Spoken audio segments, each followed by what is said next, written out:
Good morning friends. फिर से आज हम उसी चैप्टर को कंटिन्यू करने वाले हैं जिसको हमने इम्यूनिटी सिस्टम के साथ में स्टार्ट किए थे। इम्यूनिटी सिस्टम में जैसे हमने टाइप्स ऑफ इम्यूनिटी पढ़े हैं, उसके बैरियर्स पढ़े थे। आज हमको ये पढ़ना है कि इम्यूनिटी सिस्टम या फिर रेजिस्टेंस पावर को बनाने के लिए बॉडी में कौन से सेल्स इन्वॉल्व होते हैं या फिर कौन से सेल्स का पार्टिसिपेशन दिया जाता है। तो मोस्टली आपने बॉडी फ्लूइड एंड सर्कुलेशन उस चैप्टर में या फिर टिश्यू के चैप्टर में आपने ब्लड के बारे में डिस्कस किए हैं, जिसमें हमने ब्लड के अलग अलग सेल्स के बारे में भी बताया थे।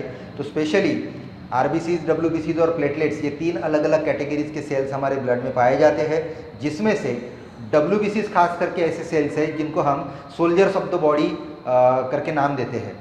तो सोल्जर्स का काम होता है प्रोटेक्ट करना, रेजिस्ट करना या फिर इन्वेडिंग पैथोजन को अवॉइड करना, डिस्टर्ब करना। तो उसी में से अगर हम देखेंगे तो हमने टोटल डब्ल्यूबीसी में थे 5 टाइप लिए थे। 5 टाइप में इओसिनोफिल, दूसरा सेल बेसोफिल, तीसरा कंसीडर करेंगे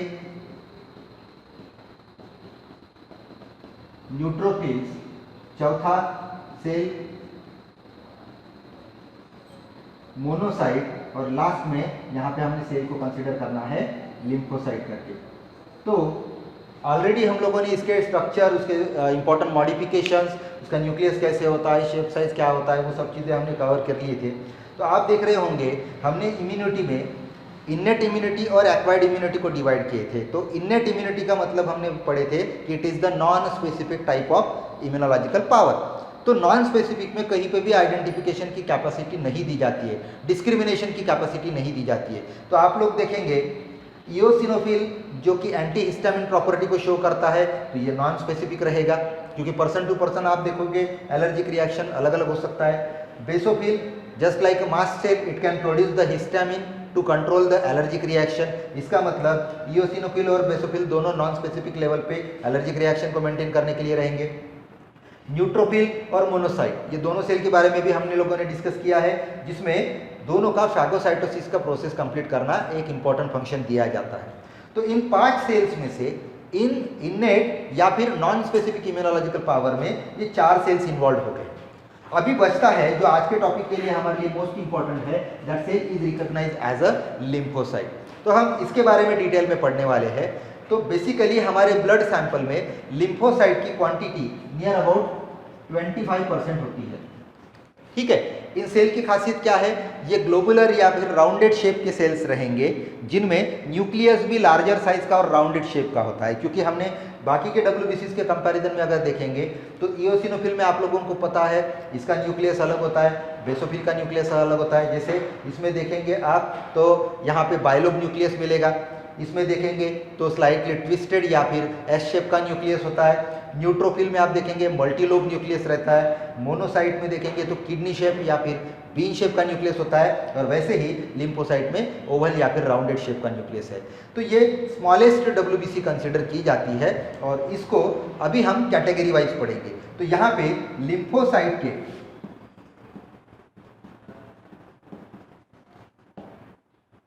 दो इंपॉर्टेंट टाइप्स हमको मिलने वाले हैं। एक है टी लिम्फोसाइट और दूसरा रहेगा बी लिम्फोसाइट।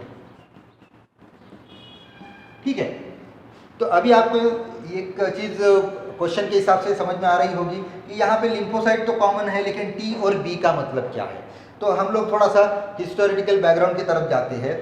जितने भी टोटल डब्ल्यूबीसी या फिर आरबीसी या फिर हम बोलेंगे कि कॉमन ब्लड सेल्स होते हैं, इनका प्रोडक्शन बोन मैरो में किया जाता है।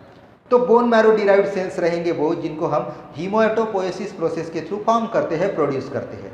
तो जैसे जैसे उनका फर्दर फ्यूचर रहेगा या फिर प्रोजेनी रहेगी, उसके हिसाब से फिर उन नंबर ऑफ ब्लड सेल का डिफ्रेंसिएशन हो जाता है। तो बोन मैरो में से प्रोड्यूस होने वाले कुछ सेल आरबीसी में कन्वर्ट होंगे, कुछ डब्ल्यूबीसीज में कन्वर्ट होंगे, कुछ प्लेटलेट्स में कन्वर्ट होंगे। उसमें भी फिर आगे देखेंगे तो डब्ल्यूबीसीज में इतने सारे टाइप्स बन रहे हैं। तो वैसा ही पैटर्न हम यहाँ पे देखेंगे।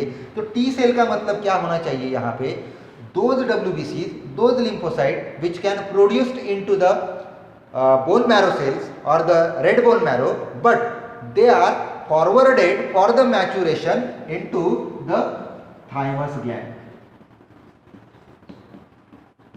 ठीक है, तो टी सेल का मतलब है the cells which are matured और produced from the thymus gland. Thymus gland क्या होता है? तो ये हमारे बॉडी का एक वेल डिफाइंड ग्लैंड है जो कि चेस्ट रीजन में प्रेजेंट रहता है। It is just back to the heart, तो हम बोलेंगे डॉर्सल टू द हार्ट इसकी पोजीशन होती है। ये बायलो ग्लैंड है और इस ग्लैंड के बारे में बहुत सारी चीज़ें और हमको यहाँ पे थोड़ी सी आइडेंटिफाई करनी पड़ेगी। वो ये है, इस ग्लैंड को हमेशा एजिंग के साथ रिलेट किया जाता है। एजिंग का मतलब क्या होता है? Progressive degeneration of the cell. हमारे सेल धीरे धीरे एज के हिसाब से क्या होते हैं? थकते जाते हैं, टायर्ड होते जाते हैं, वो डीजनरेट होते जाते हैं, तो उस कैपेसिटी को एजिंग कहा जाता है। तो एजिंग के लिए बहुत सारे कंसेप्ट दिए हैं, बहुत सारे थेरीज दिए हैं। उसमें से एक इम्यूनोलॉजिकल थेरी भी होती है और उसके हिसाब से ये है कि थाइमस ग्लैंड के साइज के हिसाब से हमारा एजिंग डिसाइड किया जाता है। तो कैसे होता है देखो, चाइल्ड कंडीशन में, ग्रोइंग एज में इस ग्लैंड का साइज हमेशा ग्रो होते जाता है। एडल्ट स्टेज में देखेंगे तो ये पर्टिकुलर साइज जो है वो हमेशा स्टेबल रहता है और जैसे जैसे हमारा एज बढ़ते जाता है इस ग्लैंड का साइज हमेशा श्रिंक होते जाता है, डीजनरेट होते जाता है। तो इसी के वजह से हम देखेंगे हमारे इम्यूनोलॉजिकल पावर के ऊपर भी उसका इफेक्ट हमको दिखने वाला है।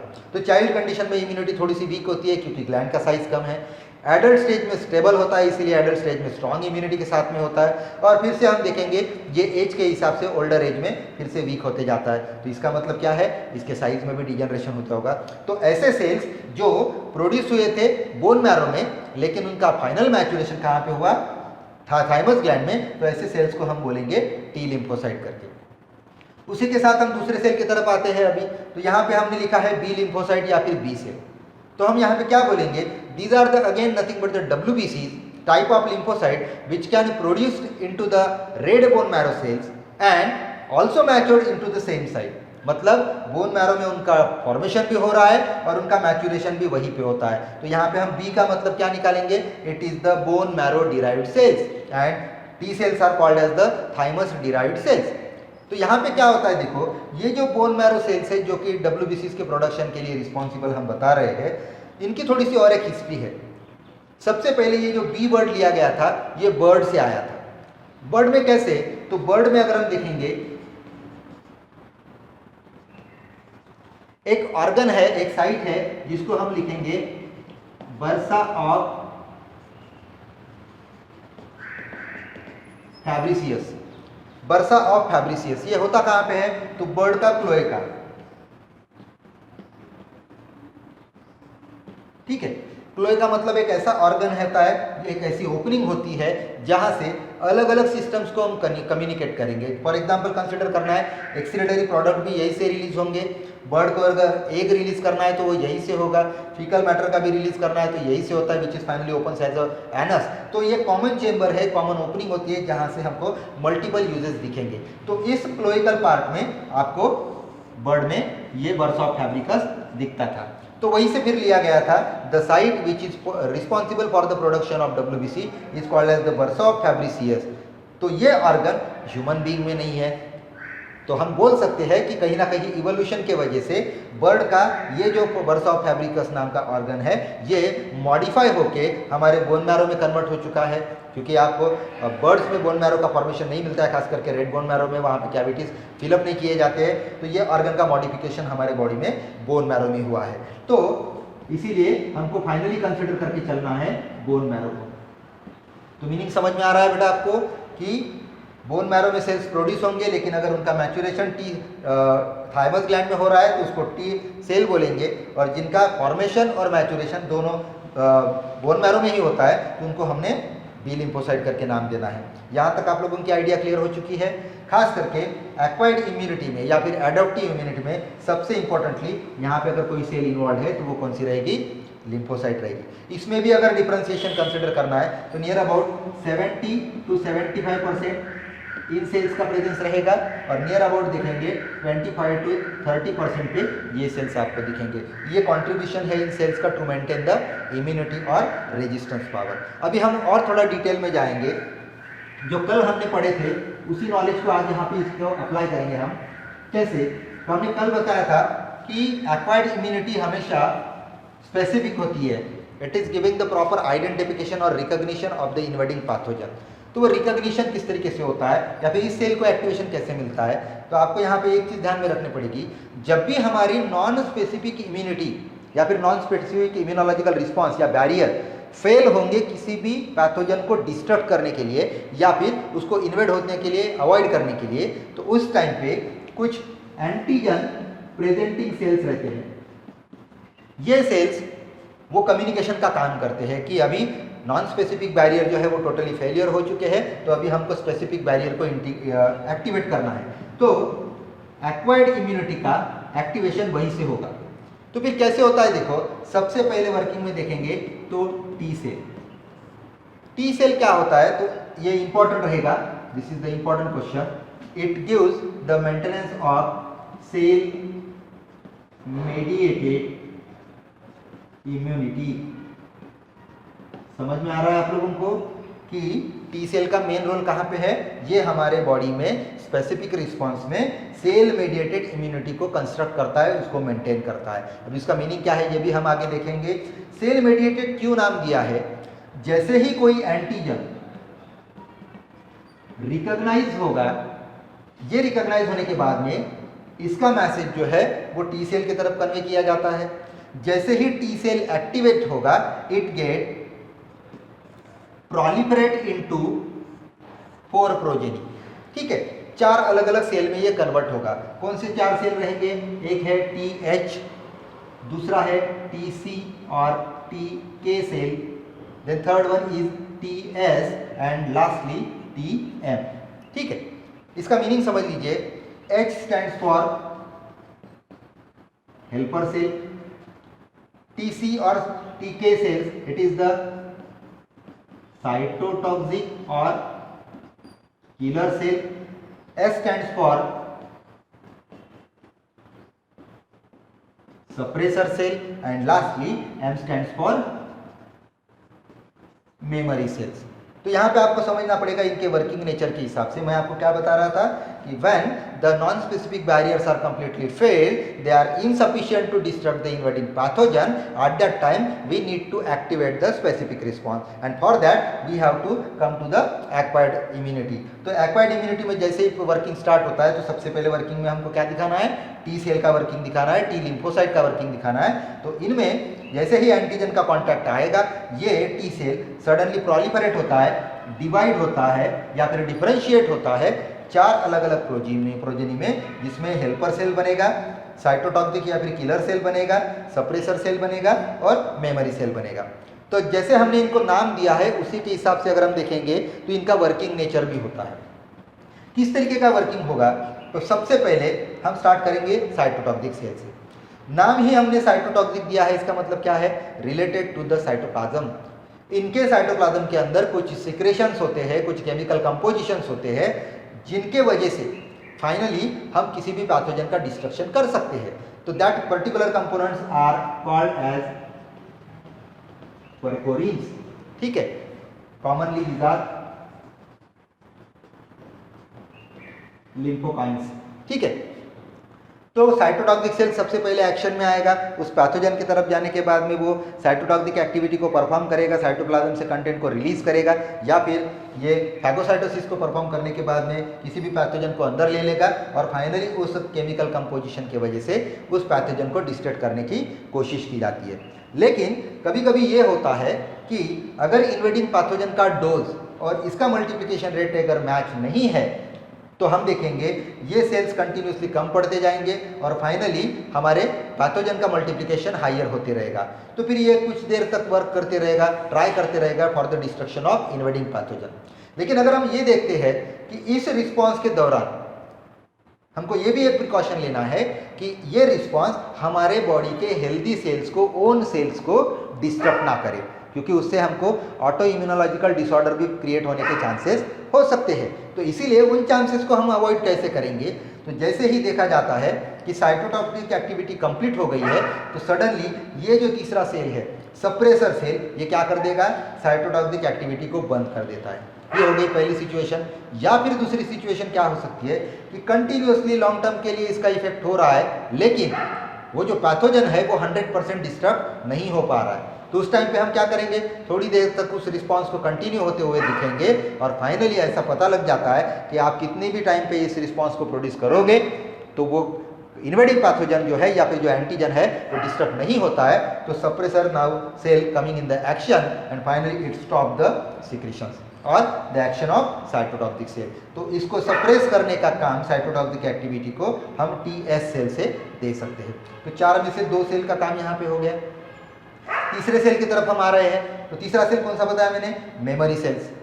तो मेमोरी सेल्स का नाम है मेमोराइजेशन। कल मैंने बताया था प्रॉपर्टीज में, कैरेक्टरिस्टिक में कि डाइवर्सिटी होता है, स्पेसिफिसिटी होता है, discrimination between self and non self होता है और लास्टली मेमोराइजेशन, जिसका मीनिंग मैंने आपको अंडरस्टैंडिंग के लिए क्या बताया था, स्टोरेज ऑफ इंफॉर्मेशन।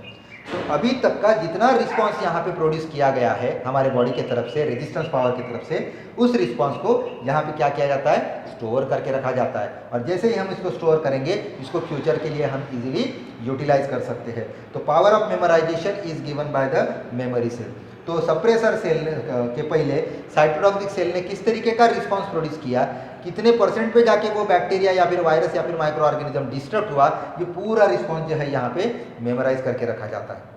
अभी हमने देखा कि टी सेल के वजह से T cell mediated immunity control की गई थी। 4 में से 3 सेल का तो रोल खत्म हो गया। एक सिचुएशन यहाँ पे अभी हमारे पास में अवेलेबल है, वो कौन सी है कि कंटिन्यूसली हम कितने भी टाइम पे अगर साइटोटॉक्सिक एक्टिविटी परफॉर्म करेंगे और बाय चांस अगर वो पैथोजन डिस्टर्ब नहीं हो रहा है तो फिर क्या किया जा सकता है, हमको तो उसको डिस्ट्रॉय करना ही है, किसी भी हालत में प्रोटेक्शन प्रोवाइड करना ही है, वो भी स्पेसिफिक लेवल पे जाके। तो फिर क्या किया जाता है, the fourth cell that is helper cell now coming in the action. तो हेल्पर सेल क्या करता है, देखो फिर now this is the cell which can maintain और connect the link between T cell and B cell. तो फिर ये हेल्पर सेल आगे चल के क्या करेगा, हेल्प करेगा टू द बी सेल। ये क्या करेगा, बी सेल की तरफ मैसेज भेजता है और इसमें से भी फिर से हम देखेंगे लिम्फोकाइनिन्स और परपोरिन्स का सिक्रीशन किया जाता है, मैसेज के सिग्नलिंग मॉलिक्यूल्स रिलीज किए जाते हैं और finally T cell B cell को एक्टिवेट कर देगा। तो फिर यहाँ पे हमारा पहले सेल का रोल यहाँ पे कंप्लीट हो जाता है। टी सेल कैसे वर्किंग में आता है ये आप लोगों को समझ में आ गया है कि ये चारों सेल सेपरेटली स्ट्रक्चरली तो सिमिलर रहेंगे लेकिन फंक्शनली ये डिफरेंट सेल्स है। इनको आपको आइडेंटिफाई कैसे करना है, तो हेल्पर सेल को जनरली T4 सेल कहा जाता है, CD4 सेल कहा जाता है।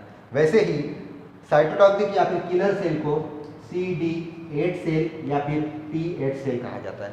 एक्चुअल में ये CD4 या फिर CD8 क्या है, तो आप अगर थोड़ा सा एक डायग्राम देखेंगे तो यहाँ पे आपको समझ में आ रहा होगा। अगर ये टी सेल है तो इसके सरफेस पे रिसेप्टर्स होते हैं, ठीक है। तो टी सेल के ऊपर आपको कौन सा दिखेगा, अगर ये हेल्पर है तो यहाँ पे आपको CD4 रिसेप्टर दिखाना है और वही अगर ये साइटोटॉक्सिक सेल है तो यहाँ पे आपको CD8 रिसेप्टर दिखाना है। समझ में आ रहा है, ये है क्लस्टर ऑफ डिफरेंशिएशन। क्या होता है बेटा, ये CD का मतलब क्लस्टर ऑफ डिफरेंशिएशन, ये डिफरेंशिएशन फैक्टर होता है। तो इससे हम इजीली आइडेंटिफाई कर सकते हैं। जब हम HIV का टॉपिक पढ़ेंगे तब आपको थोड़ा सा और इस सेल के बारे में डिस्कस करना पड़ेगा, क्योंकि HIV के लिए मेन जो टारगेट है वो कौन सा सेल है, हेल्पर सेल है, ठीक है। HIV के लिए ससेप्टिबल सेल होता है ये, तो ये आप डिटेल में आगे पढ़ोगे। समझ में आ गया यहाँ तक टी सेल का रोल। इससे क्या मिलता है हमको, identification of antigen and the cell mediated immunity, जो कि नियर अबाउट हमने बताया था 75% तक के वर्क करेगा। अभी दूसरा लेंगे बी सेल का रोल। इसको मैंने क्या बताया था, बोन मैरो में प्रोड्यूस होंगे, बोन मैरो में ही मैच्योर होंगे और फिर ये हमारे ब्लड सर्कुलेशन में आएंगे। बी सेल का फॉर्मेशन जनरली हमारे बहुत सारे अलग अलग पार्ट में भी दिखता है। जैसे कंपेरिजन करना है तो पेयर्स पैचेस होते हैं, ठीक है, तो उसमें भी आपको दिखेगा, ये लिम्फ नोड में भी दिखेंगे आपको। ये तो WBCs के अलग अलग जो फॉर्मेशन के साइट्स है वहाँ पे हमको ये बी सेल का प्रोडक्शन मिल सकता है। तो इससे क्या होता है, देखो बी सेल, ये भी इंपॉर्टेंट है, what it produce humoral response, ठीक है, या फिर इसी को हम बोलेंगे एंटीबॉडी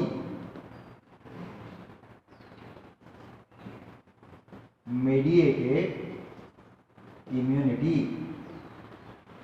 टी सेल के लिए क्या नाम दिया था हमने, टी सेल के लिए क्या नाम था?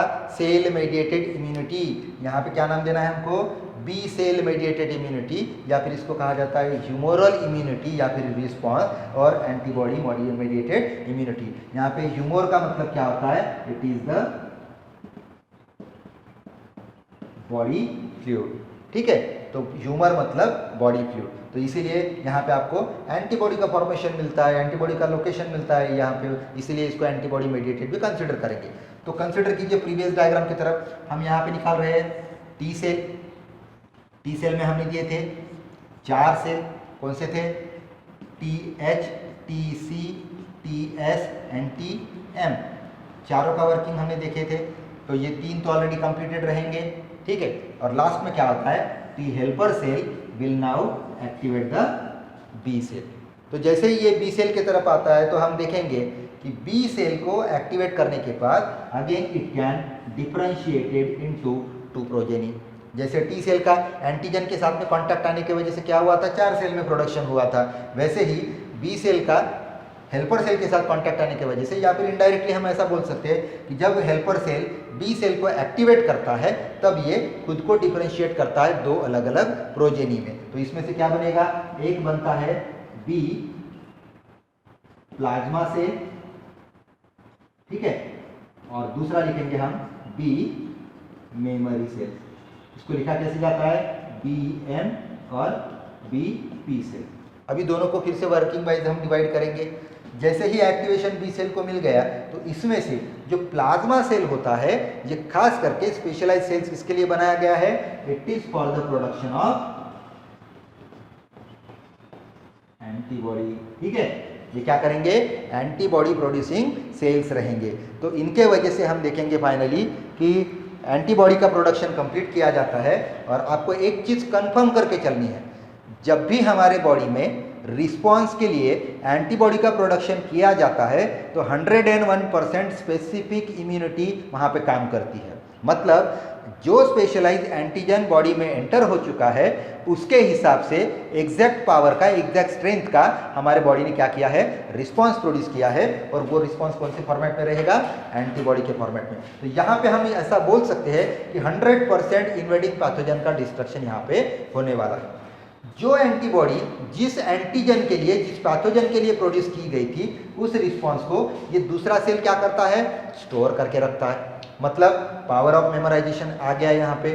ठीक है, तो पावर ऑफ मेमोराइजेशन होने की वजह से फ्यूचर में अगर फिर से same antigen, same pathogen body में एंटर होगा तो आपको इतनी लंबी प्रोसेस करने की जरूरत नहीं होती है। Directly memory cells are coming in the action, they sending the message or forwarding the message to the plasma cell, and afterward this plasma cell can produce about 2000 molecule of antibody per second। ठीक है, 1 second में 2000 antibody के molecule produce करेंगे। मैंने आपको कल एक चीज़ बताया था कि प्राइमरी रिस्पांस के कंपैरिजन में सेकेंडरी रिस्पांस हमेशा कैसे होता है? रैपिड होता है। आपने देखे होंगे जब भी कहीं पे किसी पर्सन को अगर कोई बीमारी होती है तो फर्स्ट टाइम उसको रिकवर करने के लिए ज़्यादा टाइम लिया जाता है, लेकिन फिर से अगर रिलैप्सिंग कंडीशन आती है तो वो कम टाइम में विद इन अ लिमिट वो क्या करता है? रिकवर करता है। उसके पीछे रीज़न क्या होगा? तो ये हमारा इम्यूनोलॉजिकल पावर। फर्स्ट टाइम हमको उस पर्टिकुलर इन्वेडिंग पैथोजन को आइडेंटिफाई करना पड़ता है, उसके लिए प्रोसेसिंग करनी पड़ती है और उसके लिए थोड़ा सा टाइम कंज्यूमिंग प्रोसेस होता है। एक बार उसका रिकॉग्निशन हो गया, एंटीबॉडी के फॉर्मेट में हमने उसका रिस्पांस प्रोड्यूस कर लिए, इसको हम मेमोराइज करके रखेंगे और फिर से अगर 2-4 दिन के बाद, 10 दिन के बाद, 15 दिन के बाद में अगर सेम एंटीजन या फिर पैथोजन बॉडी में एंटर होता है तो ये लंबी प्रोसेस करने की ज़रूरत नहीं है। डायरेक्टली मेमोरी सेल्स एक्टिवेट होंगे, ये प्लाज्मा सेल को स्टिमुलेट करेंगे और उस टाइम पे सेकेंडरी लेवल पे प्लाज्मा सेल क्या करेगा?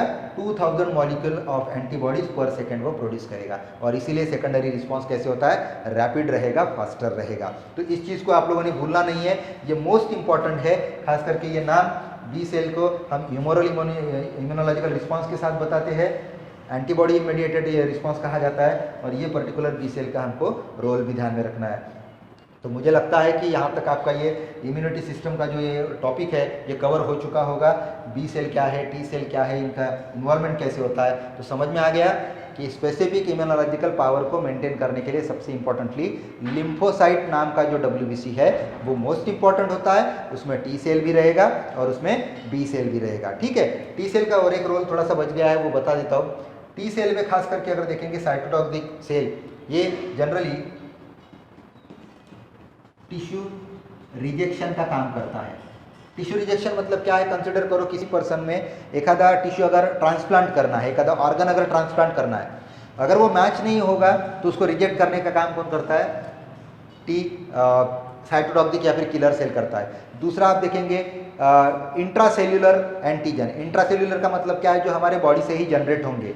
कंसिडर करना है एग्जांपल कैंसर, ये जो साइटोटॉक्सिक सेल है ये कैंसरस सेल के अगेंस्ट में भी काम करता है, जो कि हमारे बॉडी के ही सेल ऐसे होते हैं जो ट्यूमर फॉर्मेशन के लिए रेडी होते जाएंगे, मल्टीप्लाई होते जाएंगे और वो अनलिमिटेड ग्रोथ मेंटेन करते जाते हैं। तो उस टाइम पे हमारा इम्यूनोलॉजिकल पावर कौन से इसमें काम करेगा, कैंसर के अगेंस्ट में साइटोटॉक्सिक। कैंसर के अगेंस्ट में कोई भी एंटीबॉडी का प्रोडक्शन हम यहाँ पे अभी नहीं दिखा सकते हैं। तो आज हम यहीं पे रुकते हैं। इस टॉपिक से रिलेटेड जो भी आपके डाउट्स रहेंगे उसको आप क्लैरिफाई करते जाइए और फाइनली कमेंट सेक्शन में उसको डालते जाइए, हम उसको क्लियर करते जाएंगे। तो आज यहीं पे रुकते हैं। इसको अच्छे से समझ लीजिए, पढ़ लीजिए और बहुत इंपॉर्टेंट टॉपिक है मेडिकल एंट्रेंस एग्जामिनेशन के हिसाब से।